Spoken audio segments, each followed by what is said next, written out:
Los últimos dos profetas menores, Zacarías y Malaquías, primero Zacarías.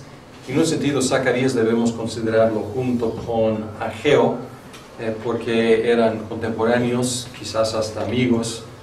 Y aquí el sobrescrito de Zacarías lo identifica como hijo de Berequías y nieto de Idó. Ahora, en Esdras 5:1 y 6:14 y Nehemías 12:16 brincan una generación llamándolo hijo de Idó.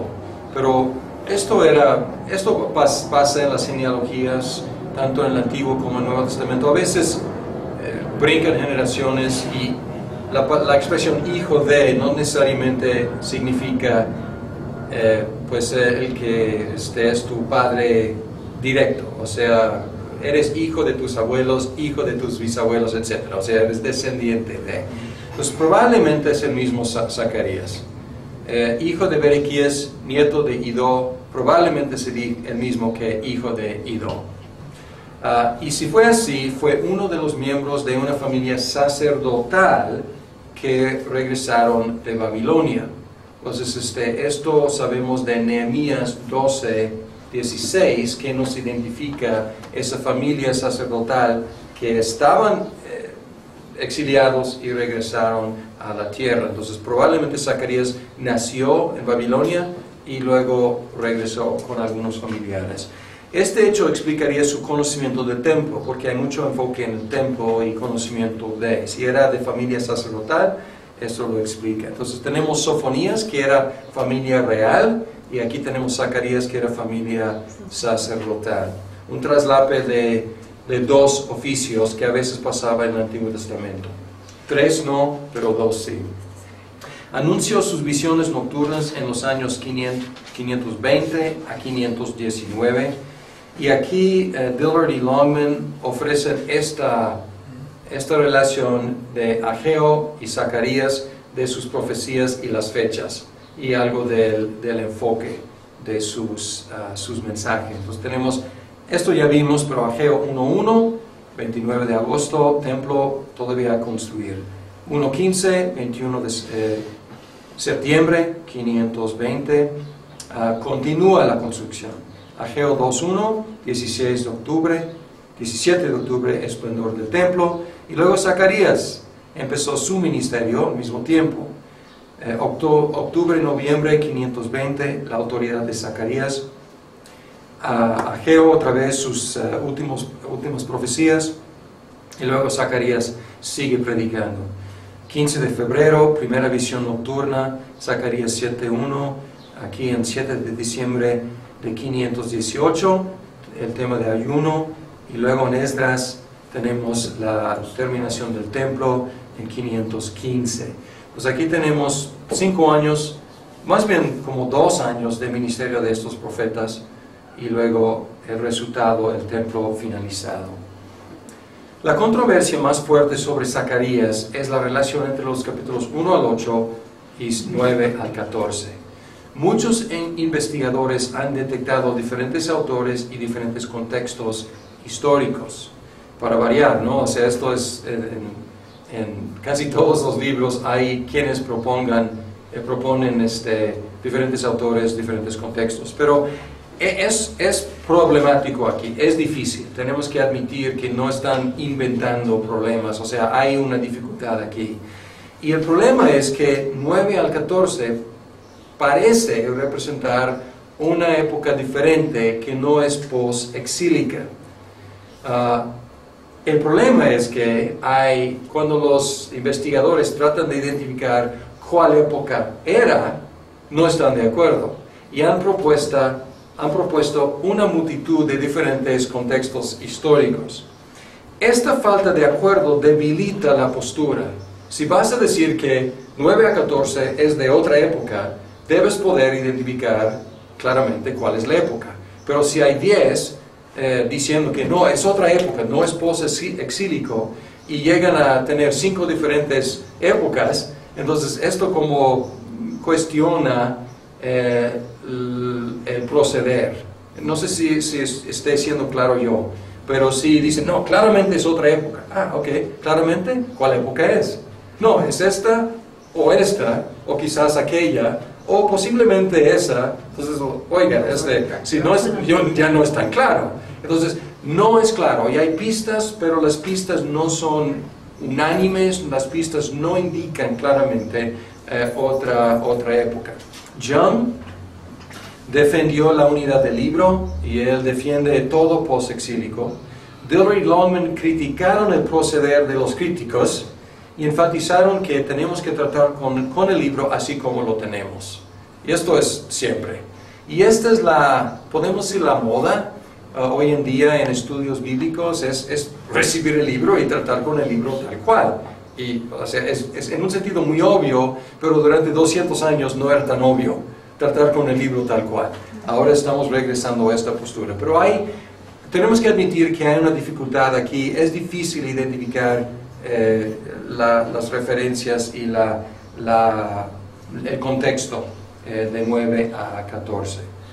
Pero como pueden leer Young y tener ahí una defensa de la unidad del libro y que todo es post-exílico.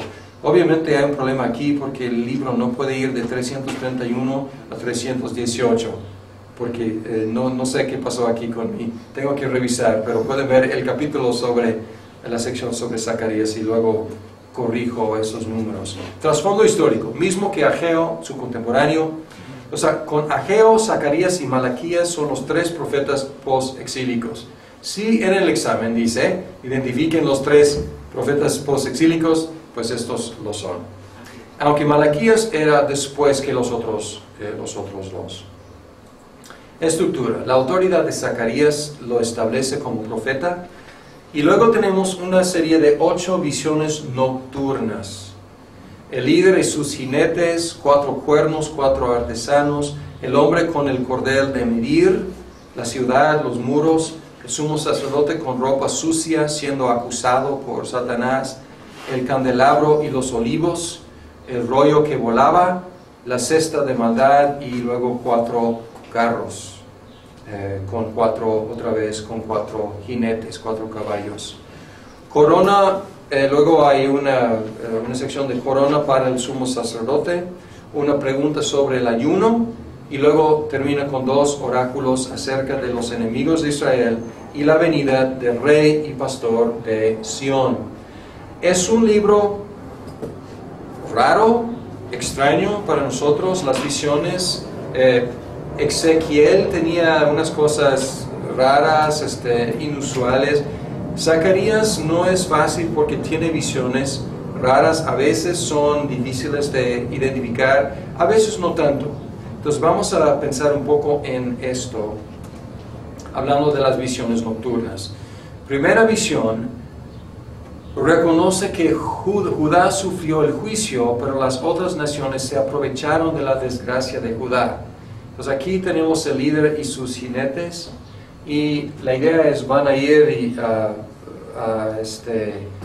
la tierra, y las otras naciones ya es su turno. Porque si el día del Señor venía contra Judá y contra todas las naciones, hasta ahora ha venido solamente contra Judá. Entonces, ¿qué pasa?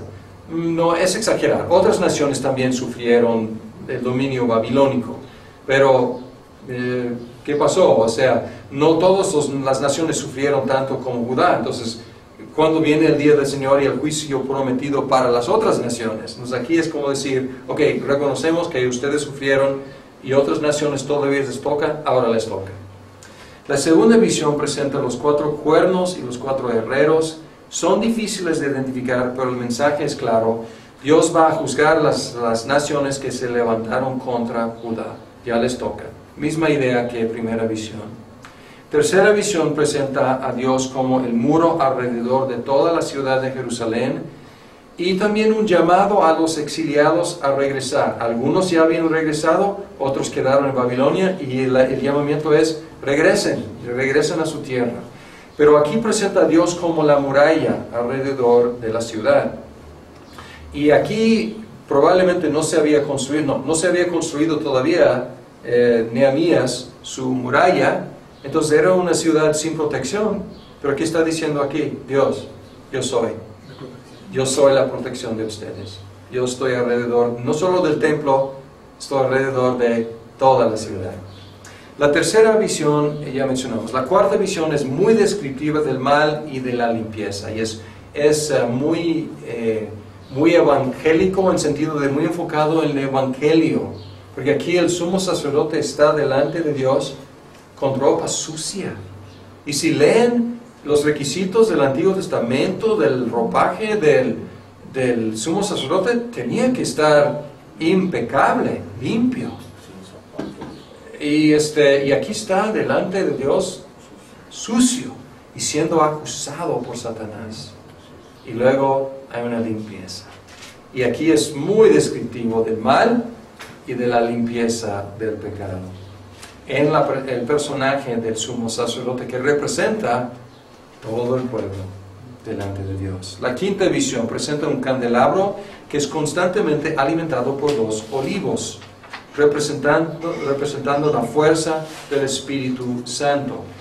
Había candelabros que los sacerdotes tenían que llenar, tenían que mantener con llama, pero aquí hay 2 olivos y hay como mangueras que van de los 2 olivos para alimentar constantemente este candelabro para que siguiera la llama viva, representando aquí la fuerza del Espíritu Santo. La sexta visión representa un rollo que representa los 10 mandamientos. Menciona un mandamiento de los primeros 4 acerca de Dios y otro mandamiento acerca de los últimos 6 acerca de nuestro amor al prójimo. Y luego la séptima visión presenta una mujer en una canasta, un cesto, representando la maldad, la cual será llevada a Babilonia y adorada allí. Entonces, ¿qué está pasando aquí? No están exiliando a los judíos, están exiliando la maldad, llevando la maldad a Babilonia, y la maldad será adorada, pero ya no está en Judá, está siendo exiliada la maldad. La octava visión utiliza el número 4 otra vez, 4 carros, 4 caballos que corren en las 4 direcciones del mapa. Pues aquí, en un sentido, es difícil de identificar, pero el mensaje de cada visión es más o menos clara. Ahora, temas principales. Y otras, vamos a regresar aquí a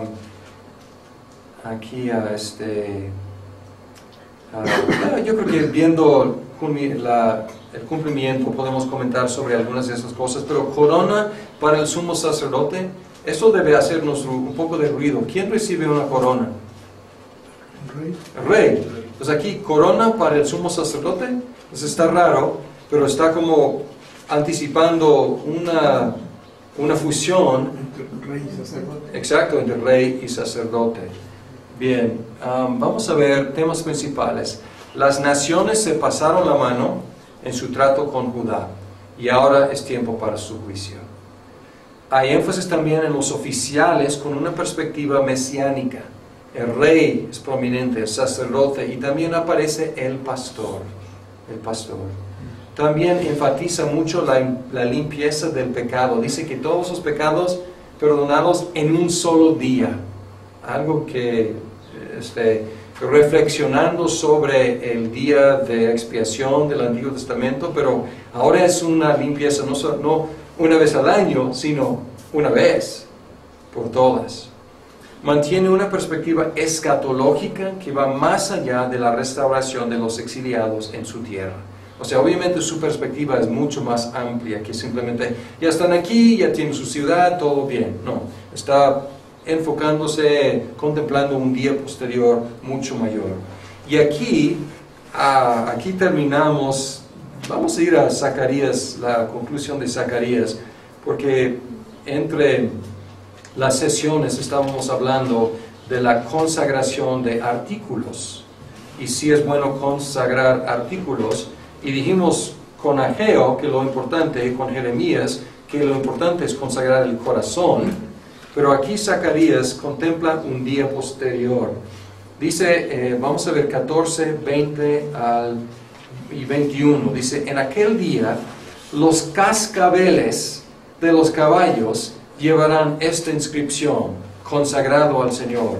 Las ollas de cocina del templo del Señor serán como los tazones sagrados que están frente al altar del sacrificio. Toda olla de Jerusalén y de Judá será consagrada al Señor Todopoderoso, y todo el que vaya a sacrificar tomará algunas de esas ollas y cocinará en ellas.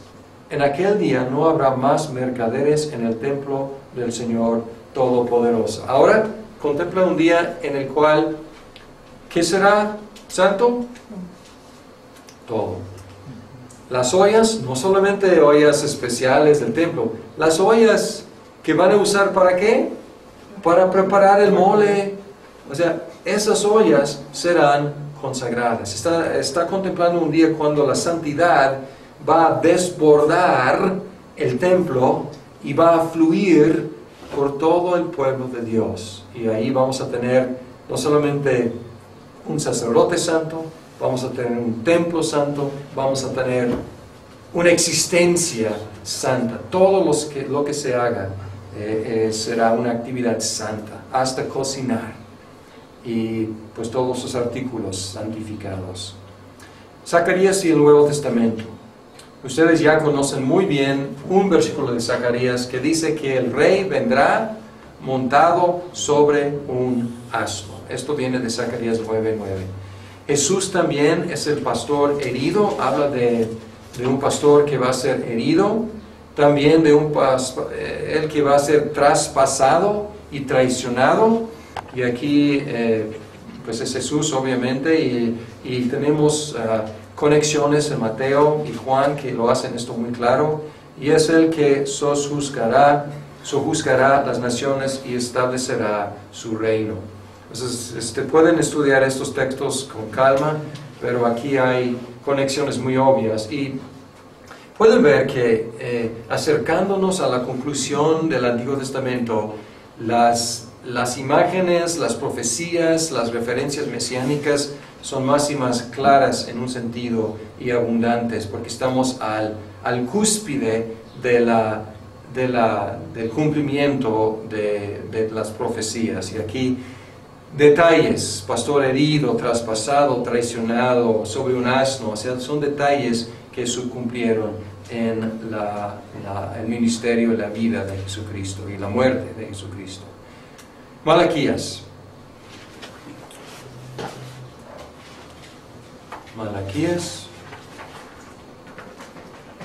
Se congeló.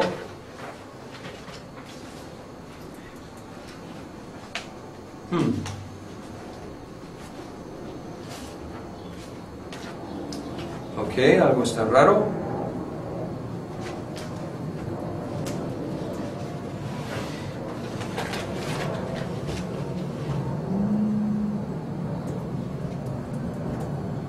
Puedes reiniciar.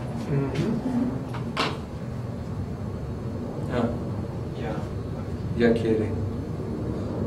Ya se me perdió, se me fue el tipo de música. A ver si me da el... aquí, ok. Cancel. Perfecto.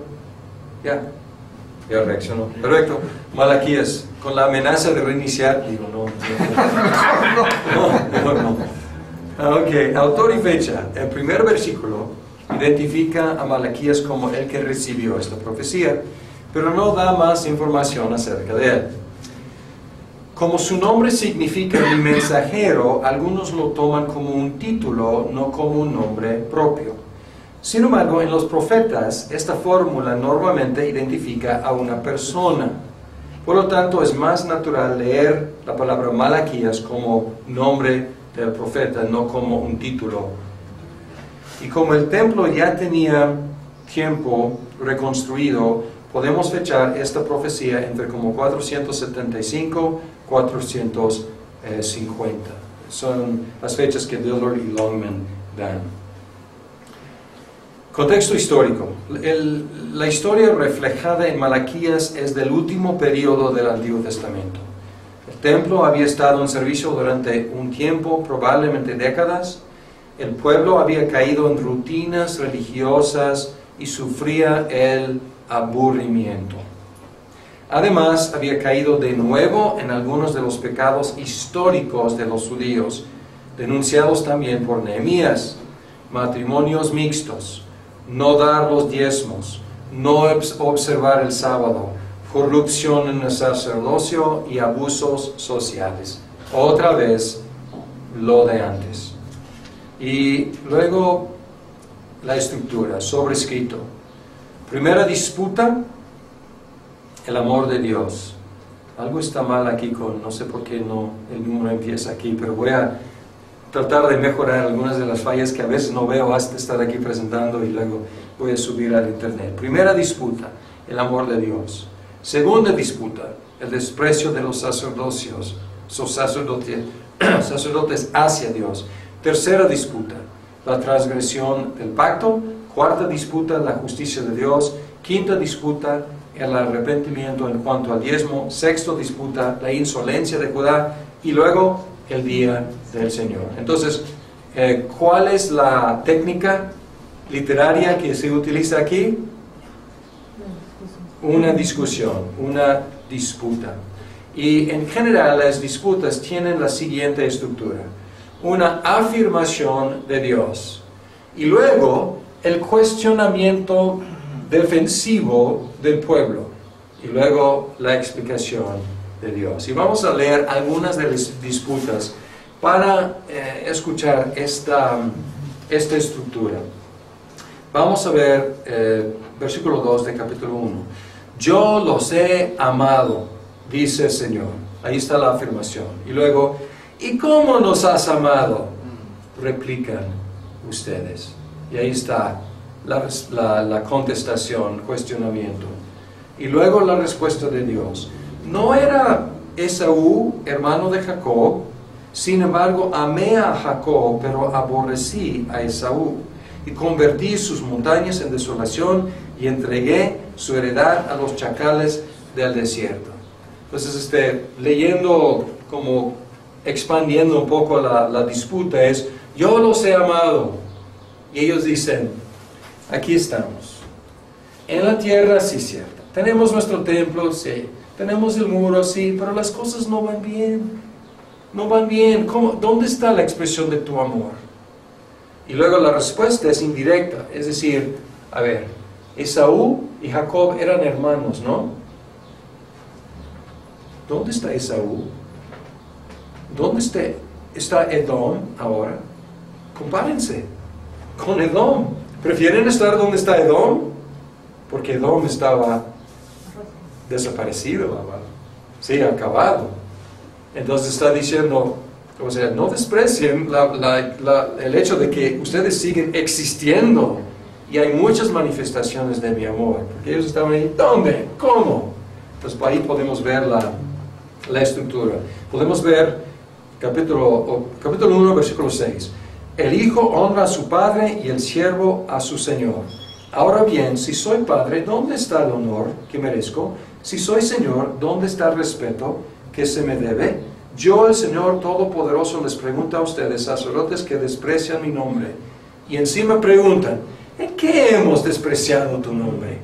Y aquí replican y contestan, y son como respondones aquí, ¿no? Y luego Él explica: pues en que ustedes traen a mi altar alimentado mancillado, y todavía preguntan: ¿en qué te hemos mancillado? Pues en que tienen la mesa del Señor como algo despreciable y ustedes traen animales ciegos para el sacrificio. Piensan que no tienen nada de malo, sacrifican animales cojos o enfermos y piensan que no tienen nada malo. Entonces aquí está la explicación del Señor. Y así sigue. Y hay 6 disputas más o menos de este estilo. Y el enfoque al final del día del Señor es un poco o muy diferente. Vamos a ver el capítulo 3, o 4 más bien. En el capítulo 4 dice: miren, ya viene el día, ardiente como un horno. Todos los soberbios y todos los malvados serán como paja. Y aquel día les prenderá fuego hasta dejarlos sin raza ni rama, dice el Señor Todopoderoso. Esto ya es territorio conocido, ¿no? Hemos escuchado esto vez tras vez con el día del Señor. Pero quiero que vean aquí otro enfoque, versículo 2. Pero para ustedes que temen mi nombre, se levantará el sol de justicia trayendo en sus rayos salud, y ustedes saldrán saltando como becerros recién alimentados. El día que yo actúe, ustedes pisotearán a los malvados, y bajo sus pies quedarán hechos polvos, dice el Señor Todopoderoso. Entonces, para los que temen el nombre de Dios, el nombre del Señor, ¿cómo será el día del Señor? Gozo. Gozo, exacto. Totalmente. Saltos de alegría. Y esto es lo que los judíos siempre contemplaban. Siempre es lo que ellos esperaban. Pero primero tenían que tratar con el otro lado del día del Señor, que era el lado de oscuridad. Ya habían pasado por ahí. Ya les había caído lo feo, lo difícil, la maldición del día del Señor por sus propios pecados. Y ahora, ¿qué les queda? Gozo, alegría, saltar. Y la conclusión presenta a dos personajes representativos. Aquí dice, versículo 4 del capítulo 4, acuérdense de la ley de mi siervo Moisés, recuerden los preceptos y las leyes que le di en Horeb para todo Israel. Estoy por enviarles al profeta Elías antes que llegue el día del Señor, grande y terrible. Él hará que los padres se reconcilien con sus hijos y los hijos con sus padres. Así no vendré a herir la tierra con destrucción total. Pues aquí están, ¿quiénes? Moisés y Elías. El gran representante de la ley y el gran representante de los profetas. Y aquí es grato, para nosotros es el último libro del Antiguo Testamento. No en el Tanakh, que es otro orden, pero la verdad cae muy bien como el último libro, porque es como resumir el mensaje de todo el Antiguo Testamento en dos personajes, en la ley, Moisés, y en los profetas, que son representados por Elías. Pues aquí es una conclusión muy apta para nuestras Biblias. Temas principales. El pacto. El amor de Dios por Israel es según su elección y su promesa del pacto. Edom no está porque la elección es ¿qué? La elección es con Jacob. La promesa es para Abraham, Isaac y Jacob y sus descendientes. Entonces aquí el pacto es la presuposición, la base de este libro. Y empieza con el amor del pacto. Los levitas no honraban el pacto con Leví, el pueblo no honraba el pacto con los antepasados, ni el pacto de matrimonio. Se mencionan aquí estos tres pactos. Ahora, es difícil a veces entender cuál es el pacto con Leví o el pacto de los antepasados, porque hay varios pactos con los antepasados. ¿Es el pacto con Moisés? ¿Es el pacto con Abraham? ¿O cuál pacto es?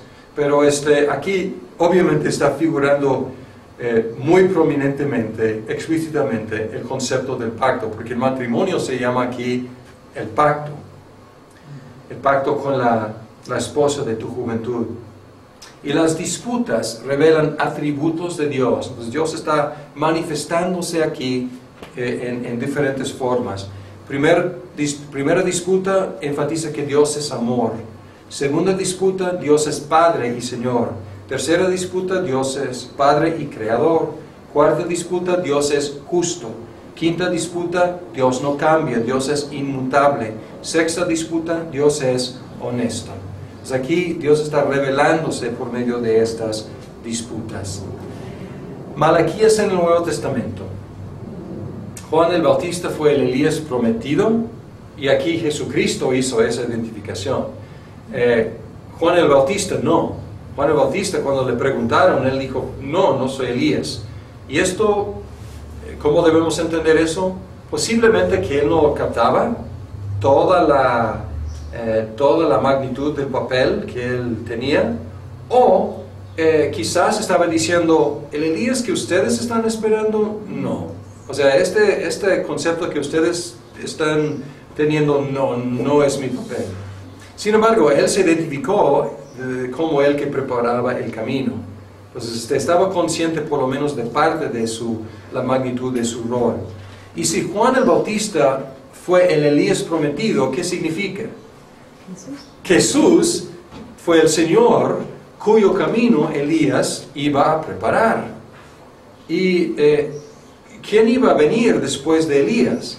El Señor, con mayúsculas, Yahvé, iba a venir. Entonces otra vez es una identificación de Jesús con Yahvé, porque Elías iba a preparar el camino para Yahvé, Juan el Bautista, de nuevo Elías, preparando el camino para Jesús.